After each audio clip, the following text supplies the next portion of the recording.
بسم اللہ الرحمن الرحیم، اللہ کے نام سے جو رحمان اور رحیم ہے۔ تلک الرسل فضلنا بعضهم على بعض منهم من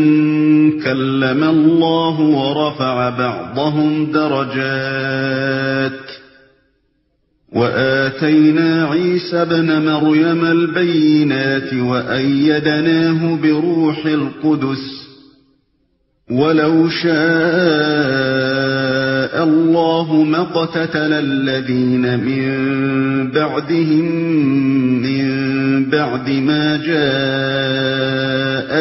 البينات ولكن اختلفوا فمنهم من آمن ومنهم من كفر ولو شاء الله ما اقتتلوا ولكن الله يفعل ما يريد۔ یہ رسول جو ہماری طرف سے انسانوں کی ہدایت پر مامور ہوئے، ہم نے ان کو ایک دوسرے سے بڑھ چڑھ کر مرتبے عطا کیے۔ ان میں کوئی ایسا تھا جس سے خدا خود ہم کلام ہوا، کسی کو اس نے دوسری حیثیتوں سے بلند درجے دیے، اور آخر میں عیسیٰ ابن مریم کو روشن نشانیاں عطا کی اور روح پاک سے اس کی مدد کی۔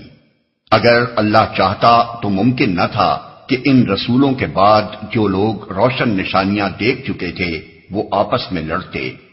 مگر اللہ کی مشیت یہ نہ تھی کہ وہ لوگوں کو جبراً اختلاف سے روکے، اس وجہ سے انہوں نے باہم اختلاف کیا،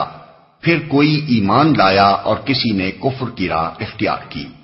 ہاں اللہ چاہتا تو وہ ہرگز نہ لڑتے، مگر اللہ جو چاہتا ہے کرتا ہے۔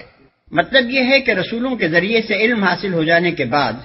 جو اختلافات لوگوں کے درمیان رونما ہوئے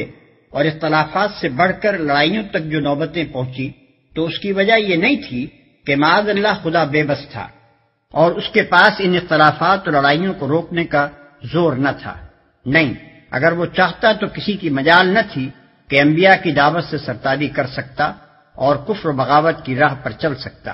اور اس کی زمین میں فساد برپا کر سکتا، مگر اس کی مشیت یہ تھی ہی نہیں کہ انسانوں سے ارادہ و اختیار کی آزادی چھین لے اور انہیں ایک خاص روش پر چلنے کے لیے مجبور کر دے۔ اس نے امتحان کی غرض سے انہیں زمین پر پیدا کیا تھا، اس لیے اس نے ان کو اعتقاد و عمل کی راہوں میں انتخاب کی آزادی عطا کی اور انبیاء کو لوگوں پر کوتوال بنا کر نہیں بھیجا کہ زبردستی انہیں ایمان و اطاعت کی طرف کھینچ لائیں، بلکہ اس لیے بھیجا کہ دلائل اور بینات سے لوگوں کو راستے کی طرف بلانے کی کوشش کریں۔